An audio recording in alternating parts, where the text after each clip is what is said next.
Hello! In this video I will show you how to set up VPN on HMD Pulse Plus. So you have to start by opening your Google Play Store, then click on search bar and type in Turbo VPN and click search.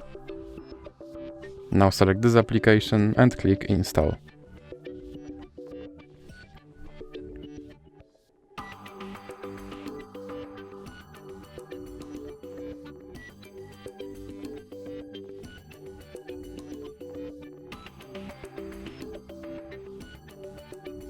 Now you can click open, and now click on agree and continue.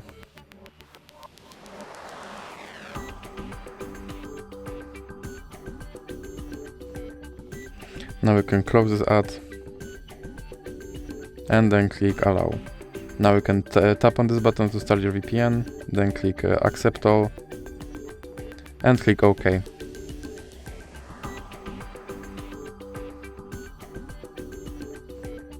And now you can close this ad, and as you can see, now I'm connected to VPN in United States. So that's it for this video. If you liked it, please remember to leave a like and subscribe.